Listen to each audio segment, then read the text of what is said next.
Kita akan membahas mengenai pengawasan pemakaian fasilitas negara dalam kampanye, nanti kampanye 2014, dan sudah hadir di studio bersama dengan Pak Hayono Isman, anggota Dewan Pembina Partai Demokrat, dan juga Mas Daniel Zukron dari Komisioner Bawaslu. Selamat pagi. Selamat pagi Mbak Sanas, Mbak Zizi. Iya, pagi Pak. Pak Hayono, saya mau pertanyaan untuk Pak Hayono dulu nih. Kemarin kan kita dengar Pak SBY baru berkampanye di Lampung.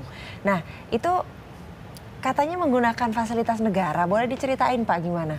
Pertama, saya senang berada di acara Net TV pagi hari ini.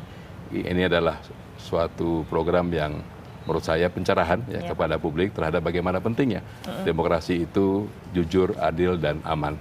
Nah, terkait dengan Presiden SBY yang kebetulan adalah ketua umum sebuah partai, dalam hal ini Partai Demokrat, saya ingin memberikan gambaran kepada publik bahwa tolong dilihat Presiden SBY adalah seseorang kepala negara, presiden yang dipilih secara demokratis dan merupakan simbolnya rakyat Indonesia.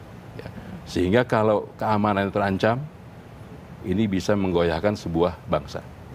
Nah, sehingga dengan demikian, kemanapun beliau pergi, apakah itu berkunjung kepada keluarga di Pacitan, apakah itu ke warung untuk makan, termasuk ke acara kampanye, itu harus melekat pengamanan, kemudian protokol dan kesehatan. Peraturannya jelas. Ya, karena jangan sampai dimanapun beliau berada, beliau menjadi sasaran katakanlah teroris. Karena kalau beliau ditembak, waduh, ini menjadi masalah besar bagi bukan hanya Indonesia, tapi bagi dunia. Dan oleh karena itu, dimanapun beliau berada, dalam kapasitas apapun, melekat pengamanan, protokol, dan kesehatan sebagai presiden. Oke, tapi kemarin memang apa yang dilakukan oleh Presiden SBY menuai beberapa kontroversi begitu. Banyak yang mengatakan apakah Presiden tidak malu? Apakah ini menjadi pertimbangan dari Partai Demokrat? Mungkin yang mengatakan itu belum mengerti bagaimana posisi presiden. Siapapun dia, dari partai manapun, itu harus, kalau dia itu adalah presiden, itu melekat. Kita lihat umpamanya Presiden Reagan saja sempat ditembak dengan pengamanan yang ketat. Bayangkan kalau beliau, katakanlah kemarin, sedang berkampanye di Lampung, tidak ada pengamanan dari Pas Pampres, tidak ada pengamanan melalui katakanlah berpakaian sipil di tengah-tengah kerumunan massa. Itu kan semua fasilitas negara. Kalau beliau ditembak, ini yang kena kan martabat bangsa Indonesia. Karena Presiden SBY itu adalah presidennya rakyat, presidennya semua partai politik. Kebetulan beliau ketua umum partai. Nah, memang ke depan perlu dipertimbangkan. Sebaiknya, kalau saya pribadi melihat, kalau sudah menjadi presiden, sebaiknya jangan menjadi ketua umum partai. Itu akan lebih mudah. Ini pendapat pribadi saya. Oke, kalau gitu kita minta pendapat dari Bawaslu, dari Mas Daniel. Karena dari pernyataan dari Pak Muhammad juga mengatakan bahwa Presiden tidak melanggar ketika begitu. Iya, benar. Karena pasal 87 Undang-Undang Pemilu itu mengatur begini. Kampanye yang mengikut sertakan Presiden, Wakil Presiden, Menteri, Gubernur, Wakil Gubernur, Bupati dan Wakil Bupati, Wali Kota dan Wali Kota harus mengikuti ketentuan. Satu, tidak menggunakan fasilitas negara, kecuali pengamanan yang ditentukan berdasarkan undang-undang. Yang kedua, mengambil cuti di luar tanggungan negara. Jadi sebenarnya pasal 87 ini menyatakan seluruh pejabat eksekutif ini boleh berkampanye, kecuali dengan melepaskan yang tadi itu, fasilitas negara dan juga cuti dalam tanggungan negara, di luar tanggungan negara. Nah, kemudian turunannya peraturan KPU dan peraturan pemerintah itu menyatakan mengatur di situ. Dan memang ada ketentuan khusus terkait dengan presiden dan wakil presiden, bahkan dalam pengajuan cuti pun. Karena kalau bupati, wali kota itu mengajukan cuti ke gubernur, gubernur ke Mendagri, menteri ke presiden. Nah, presiden ke siapa? Iya. Yaitu diatur dalam peraturan pemerintah itu. Presiden dan wakil presiden cukup mengatur jadwal saja di antara berdua untuk tidak ada loss, kekosongan, kevakuman negara.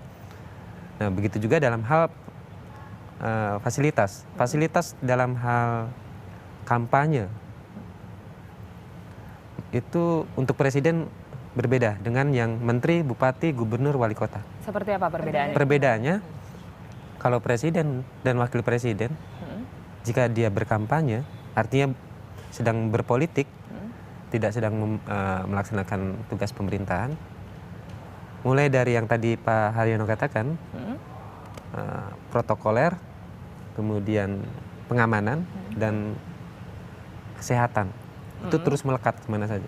Oke, tapi kalau misalnya fokusnya seperti sekarang gitu, Presiden SBY yang juga merangkap sebagai Ketua Umum Partai Demokrat, seperti apa pertimbangan dari Bawaslu? Pertimbangan Bawaslu kan melihat karena undang-undang mengaturnya dan peraturan pelaksananya mengaturnya juga. Jadi ini yang saya kemudian menilai bahwa dalam konteks presidennya nggak ada masalah. Bahwa itu bawaan dan negara memang menjamin di situ. Nah, persoalan yang menjadi penting, mumpung di sini juga ada Pak Haryono ya, rata-rata pejabat negara kita ini masih sifatnya feodal. Jadi karena presiden ini adalah pucuk pimpinan, kemudian ada menteri, gubernur, bupati, wali kota, mereka sebenarnya sudah tahu bahwa presiden sedang berkampanye, tetapi kemudian memaksakan hadir misalnya dalam kampanyenya itu. Nah, di situ ada larangan terkait dengan tidak mengikutkan, kalau bupati, wali kota, dan gubernur saya kira pejabat politik. Itu tergantung mereka. Tapi kan biasanya pejabat ini kan bawaannya ada fasilitas negara terkait dengan mobil, sarana transportasi, kemudian juga tenaga pegawai negeri sipil. Nah, itu ikut. Jadi saya dalam konteks presidennya tidak ada masalah, tetapi ikutannya ini yang kemudian menjadi masalah. Itu yang pengkajiannya tuh seperti apa untuk tahu kalau ini protokoler yang memang harus dijalankan oleh presiden dan yang ini tuh sebenarnya tidak boleh karena ini dari partai gitu.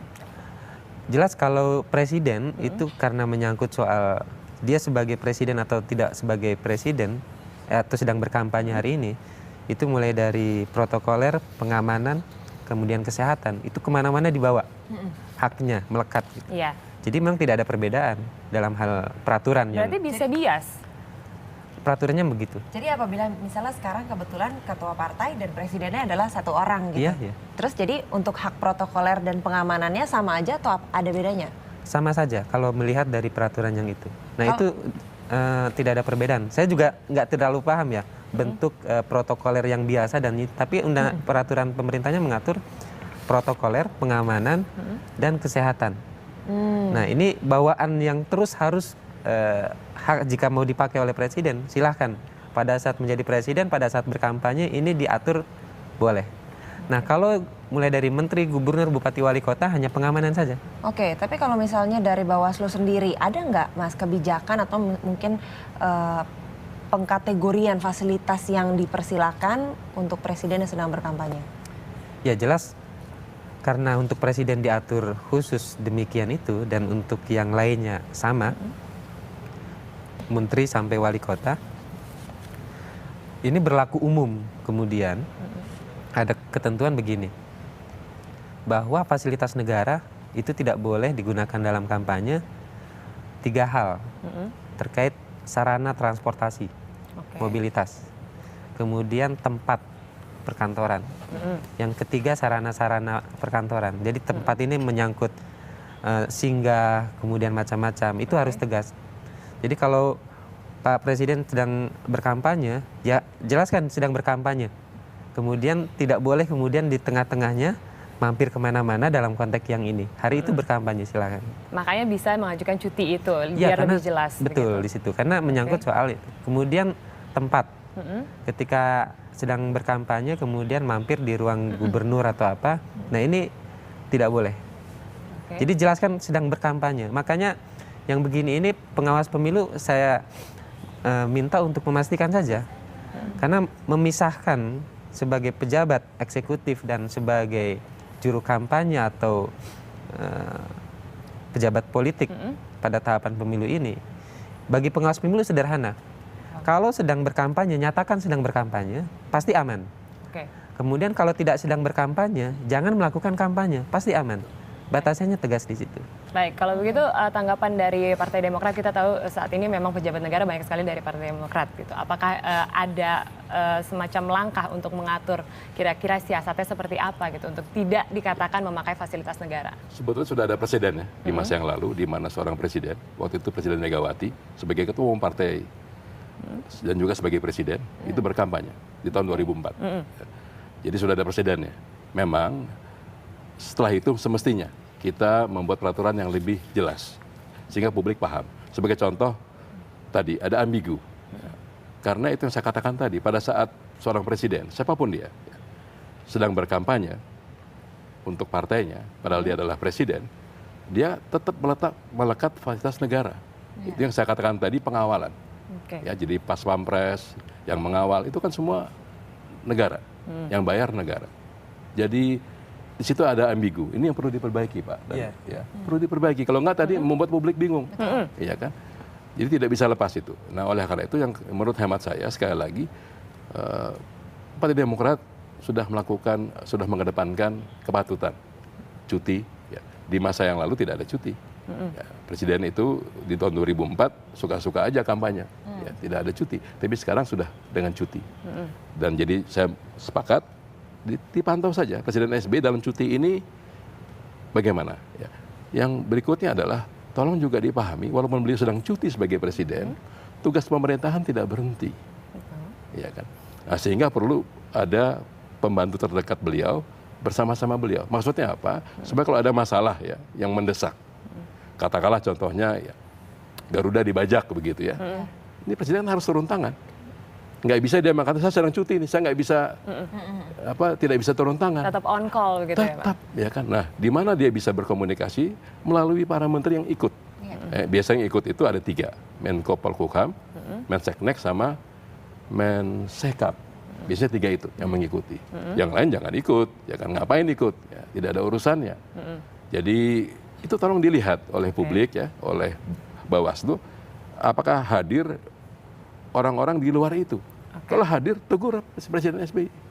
Ya. Tapi kalau yang ini menurut saya masih dalam batas-batas kepatutan. Tapi berkaca dari kritik yang cukup pedas yang diterima Partai Demokrat, apa yang saya harus terima dievaluasi? kritikan itu, tapi tolong kritikannya juga harus punya pengetahuan yang benar terhadap posisi kepala negara, yang kebetulan adalah ketua umum partai. Ya, karena tidak ada larangan loh. Ya kan? Tidak ada undang-undang melarang ketua umum partai itu tidak boleh menjadi presiden. Iya kan? Jadi ini tolong dipahami, kritik kita terbuka, kita terima. Bahkan itu tadi saya katakan ada ambigu. Karena siapapun dia, dari partai manapun, presiden ini sedang berkampanye untuk partainya, itu tetap menggunakan fasilitas negara, tidak terhindari. Iya kan? Oke, Pak Yono, mungkin kan tadi Pak Yono sendiri bilang akan menimbulkan kebingungan publik. Mungkin juga publik mengkritik karena publik juga tidak tahu sebetulnya aturannya ya, seperti apa. Makanya di sini juga kita mencoba. Ini yang saya katakan tadi, forum ini sangat baik untuk melakukan pencerahan. Tapi kalau misalnya dari Pak Yono sendiri, mungkin ada inisiatifkah ke depannya untuk daripada menimbulkan polemik, mungkin apakah akan menyewa mobil sendiri atau pengamanan sendiri di luar fasilitas negara? Di sisi tidak bisa, ya karena kendaraannya juga harus steril. Apakah itu sewa, apakah itu siapapun harus steril dari katakanlah penyadapan. Ya. Kalau beliau naik beca itu sudah menjadi kendaraan presiden, beca itu. Kalau beliau naik pesawat apapun, apakah itu pesawat sewa atau pesawat kalau pesawat kepresidenan sudah pasti ya, itu sudah menjadi kendaraan presiden, harus steril dari penyadapan. Jadi tidak bisa semudah itu, ya karena ini menyangkut pejabat yang merupakan simbol bangsa Indonesia. Beliau adalah kepala negara. Jadi becaknya, pesawatnya, ya kan, mobilnya itu harus steril, harus diawasi secara khusus ya. Jangan sampai naik becak ada bom di bawah itu kan, tidak diperiksa. Yang meriksa siapa? Aparat keamanan. Siapa mereka? Fasilitas apa mereka? Mereka adalah fasilitas negara. Ya kan? Jadi ambigunya di sana. Ini yang harus diperbaiki ke depan. Oke, kalau dari Bawaslu, tadi kita bicara mengenai presiden. Kalau mengenai pejabat negara saja begitu, yang memang tiba-tiba misalnya ketahuan memakai fasilitas negara, itu apa yang akan dikaji oleh Bawaslu dan proses ke depan itu seperti apa? Kita akan hentikan. Jadi ketika diketahui, kan pengawas pemilu kan mendapatkan tembusan jadwal kampanye. Kemudian mendapatkan informasi di mana ada kampanye-kampanye. Kemudian ketika tahu bahwa ini ada, kita terus koordinasi dengan KPU juga dengan kepolisian. Karena 3 pihak ini sebenarnya yang kepolisian adalah keamanannya. Dengan KPK? KPK dalam konteks pemilu ini tidak terlibat langsung. Baik. Tidak terlibat langsung. Jadi ketika diketahui bahwa sudah mulai ada iring-iringan, sebelum masuk arena atau apa kita hentikan. Bahkan ketika sudah duduk kemudian tidak punya cuti untuk berkampanye atau apa, di panggung dihentikan, tidak boleh. Anda sudah melanggar di situ. Oke, dihentikan saja dengan sanksi yang akan diberikan atau apa? Nah, sanksi efektifnya kan karena kampanye kan tidak bisa menunda, menangguhkan gitu ya. Karena menyangkut ini publik masa sudah macam-macam, ya kita bertindak saja. Kemudian memastikan persiapan-persiapan. Makanya pelaksana partai politik ini betul-betul harus terbuka saja saya kira. Mulai dari jadwal. Sekarang kita sudah mulai memanggil dari tim pelaksana yang di luar dari orang-orang yang terdaftar, sudah juga ada yang naik gitu. Oke. Nah itu kan kita panggil, apalagi pejabat negara yang sebenarnya dia tidak boleh, kecuali sedang bercuti dan diizinkan masuk dalam daftar tim pelaksana. Jadi saya kira sanksinya adalah pada saat persiapan kita sampaikan mana persiapan acaranya, kemudian pada saat pelaksanaannya pengawas pemilu mengawasi dan memastikan ada, kalau mobil plat merah dan macam-macam tentu sudah kita tindak lanjuti, kan itu tidak boleh. Makanya yang bawaan dari pejabat negara ketika sedang berkampanye, kecuali presiden dan wakil presiden, hanya dirinya saja dan keamanan. Di luar itu tidak boleh.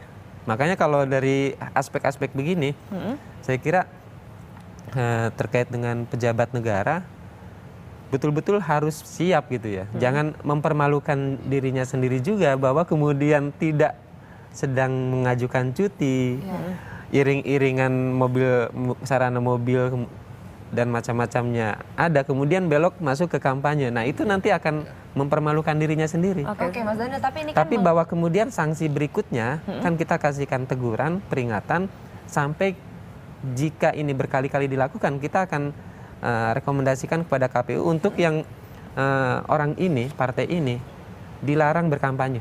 Ada sanksi pidana nggak kalau misalnya memang Kalau pidana terbukti tidak ada. Jelas tidak ada. Untuk penggunaan fasilitas negara karena ini kampanyenya. Makanya kami kemarin koordinasi dengan teman-teman di KPK dalam konteks ini, apakah soal-soal begini masuk. Nah, karena urusan pemilu ini sangat cepat gitu ya. Kan kita memastikan aturan-aturan main itu tidak menjadi saya nggak tahu karena di sini ada Pak Hayono misalnya dipolitisir atau apa kasus hukumnya dan macam-macam. Tapi saya melihat dalam konteks pidana pejabat negara ini tidak ada dalam undang-undang pemilu. Tetapi dalam konteks administratifnya jelas bahwa kemudian dia sebagai bupati, wali kota, gubernur, menteri, bahkan presiden dan wakil presiden kalau mengambil kampanye harus nyatakan kampanye. Jelas, sehingga nanti terukur gitu. Nah kalau tidak sedang berkampanye kemudian belok kampanye, itu mempermalukan diri sendiri. Berarti dan yang diharapkan hanya semacam kekuasaan diri kalau misalnya untuk melaporkan. Kalau ini kampanye, semacam tanggung jawab diri saja dong. Enggak, karena ada aturan begini bahwa tim pelaksana ini kan memberikan daftarnya. Oke. Jadi partai itu menyerahkan daftar siapa saja yang akan menjadi petugas, tim pelaksana, juru kampanye kepada KPU dan Bawaslu. Kita lihat sudah ada nama-nama pejabat, nggak ada masalah. Kalau pejabat eksekutif kan jabatan politik, nggak ada masalah. Bahwa dia akan menggunakan daftar diberikan kesempatan oleh partai politik kemudian dipakai oleh dia pada saat menjabat. Nah ini kemudian ada ketentuan selanjutnya, fasilitas negara dilepas kecuali pengamanan. Yang kedua, dia harus mengambil cuti. Nah itu si pejabatnya sendiri yang harus melepaskan dirinya. Kalau partai politik, urusannya dia mendaftarkan, memberitahukan, kemudian urusan dirinya ya dia harus mengajukan. Makanya saya bilang tadi wali kota dan bupati itu izinnya ke gubernur ke menteri. Kemudian menteri ke presiden. Presiden wakil presiden pada siapa ya? Di antara berdua. Oke, Mas Daniel, itu kan tadi kalau misalnya untuk pengawasannya lebih ke lapangan ya, ngecek, memastikan semuanya dari dirinya sendiri. Kalau untuk dari perundang-undangannya sendiri, menurut Mas Daniel ada yang perlu direvisi nggak sih? Memang aturan administratif ya, saya kira begini. Ini aturan administratif. Saya juga mau mengatakan apakah ada unsur penggunaan fasilitas negara dalam konteks korupsinya, yaitu harus diperkuat di undang-undang korupsinya. Tetapi dalam urusan pemilu, ini juga harus ditegaskan. Dan pemilu ini dalam banyak hal itu sebenarnya lebih mengatur aspek-aspek administratif, tata cara, prosedur, mekanisme. Yang ini dalam undang-undang itu sangat sangat global, sangat global, sangat umum gitu. Nah penerapannya sebenarnya ada di peraturan KPU. Nah ke depan kalau mau mengatur ini harus kompre.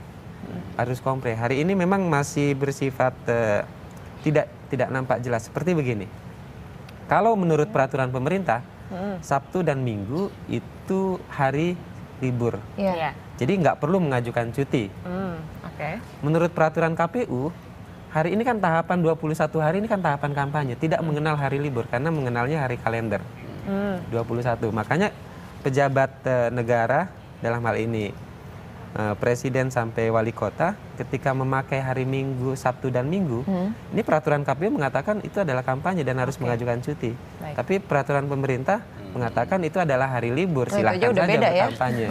Jadi ini memang ke depan peraturan KPU kah atau peraturan pemerintah yang harus tegas mengatur urusan pemilu begini. Oke, tapi terakhir Mas Daniel, apakah kalau misalnya masyarakat melihat ada pelanggaran atau pejabat negara yang menggunakan fasilitas negara itu bisa nggak turut andil dalam memberitahu Bawaslu? Pertama itu hak dan kita justru berharap di samping menikmati ragam isi kampanye, saya kira kan aspek-aspek soal pelanggaran ini betul harus diawasi semuanya karena kemampuan pengawas ini kan aparatusnya terbatas. Tapi kita kan sudah siapkan prosedur dari hulunya. Hulunya adalah izin cuti, kemudian diturunkan jadwalnya, dicek semuanya. Orang datang tiba-tiba kita larang, kemudian dipastikan dia menggunakan fasilitas negara. Dan ini kita sedang mendaftar pejabat eksekutif yang dalam konteks kampanye hari itu melanggar, itu kita akan buat list kepada Menteri Dalam Negeri. Dan kalau kementerian kepada Presiden bahwa anak buah Anda, pejabat di bawah Anda ini melanggar. Karena itu akan ditindaklanjuti oleh ketentuan undang-undang yang lain. Baik, terima kasih banyak Mas Daniel, terima kasih banyak Pak Yono. Sama-sama, terima kasih. Memang kita tujuannya adalah supaya masyarakat juga semakin jelas, semakin tahu dan tidak juga saling menjudge yang mungkin sebetulnya sesuatu yang mereka belum ketahui. Betul. Tapi terakhir saya ingin sampaikan bahwa peraturan itu harus berlaku bagi siapapun, termasuk presiden. Oleh karena itu apabila ada yang dianggap melanggar, silakan lapor kepada Bawaslu atau Bawaslu bisa melakukan pendalaman. Baik, terima kasih banyak Pak Yono. Dan ini juga mungkin untuk masyarakat juga untuk turut ini kita sama-sama untuk mengawasi jalannya nanti Pesta Demokrasi Indonesia di 2014. Saya juga terakhir nyatakan kampanye sebagai kampanye, nyatakan sedang memerintah, memerintah. Clear saja, jangan sembunyi-sembunyi. Itu dia. Jujur terus ya. Terima Jujur kasih. dan adil dan transparan ya. Baik. Terima kasih Mas Daniel dan Pak Yono. Dan selanjutnya